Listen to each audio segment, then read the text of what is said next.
How to Make a Habit Irresistible, Chapter 8.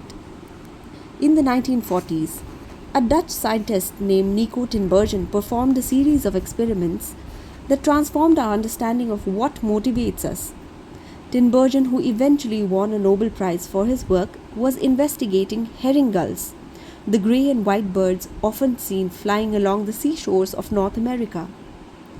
Adult herring gulls have a small red dot on their beak, and Tinbergen noticed that newly hatched chicks could peck the spot whenever they wanted food. To begin one experiment, he created a collection of fake cardboard beaks, just a head without a body. When the parents had flown away, he went over to the nest and offered these dummy beaks to the chicks. The beaks were obvious fakes, and he assumed that the baby birds would reject them altogether.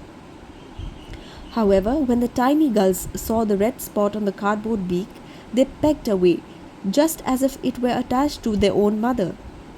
They had a clear preference for those red spots, as if it had been genetically programmed at birth. Soon Tinbergen discovered that the bigger the red spot, the faster the cheeks pecked. Eventually, he created a beak with 3 large red dots on it. When he placed it over the nest, the baby birds went crazy with delight. They pecked at the little red patches as if it was the greatest beak they had ever seen. Tinbergen and his colleagues discovered similar behavior in other animals. For example, the grey lag goose is a ground nesting bird. Occasionally, as the mother moves around on the nest, one of the eggs will roll out and settle on the grass nearby. Whenever this happens, the goose will waddle over to the egg and use its beak and neck to pull it back into the nest.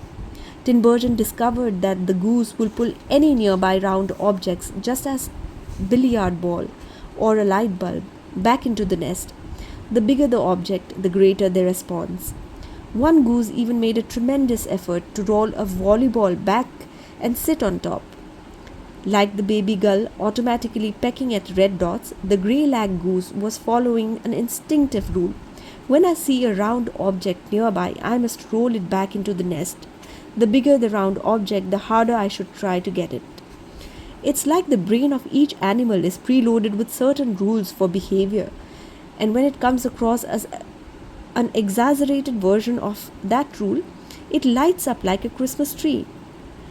Scientists refer to this exaggerated cues as supernormal stimuli. A supernormal stimuli is a heightened version of reality, like a beak with 3 red dots or an egg the size of a volleyball, and it elicits a stronger response than usual. Humans are also prone to fall for exaggerated version of reality. Junk food, for example, drives our reward system into a frenzy. After spending hundreds of thousands of years hunting and foraging for food in the wild, the human brain has evolved to place a high value on salt, sugar, and fat. Such foods are often calorie dense, and they were quite rare when our ancient ancestors were roaming the savannah. When you don't know where your next meal is coming from, eating as much as possible is an excellent strategy for survival. Today, however, we live in a calorie-rich environment. Food is abundant, but your brain continues to crave it like it's scarce. Placing a high value on salt, sugar, and fat is no longer advantageous to our health, but the craving persists because the brain's reward centers have not changed for approximately 50,000 years. The modern food industry relies on stretching our Paleolithic instincts beyond their evolutionary purpose. A primary goal of food science is to create products that are more attractive to consumers. Nearly every food in a bag, box, or a jar has been enhanced in some way. If only with additional flavoring. Companies spend millions of dollars to discover the most satisfying level of crunch in a potato chip or the perfect amount of fizz in a soda. Entire departments are dedicated to optimizing how a product feels in your mouth, a quality known as orosensation.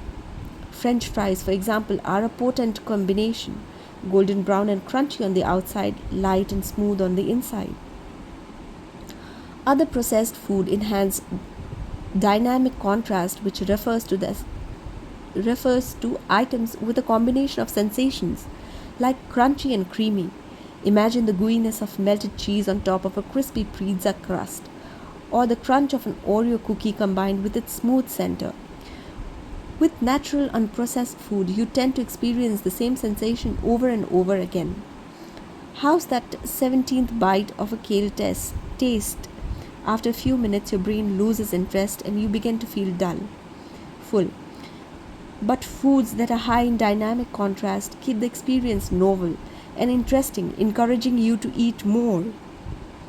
Ultimately, such strategies enable food scientists to find the bliss point of each product, the precise combination of salt, sugar, and fat that excites your brain and keep you coming back for more. The result, of course, is that you overeat because hyperpalatable foods are more attractive to the human brain. As Stephen Guent, a neuroscientist who specializes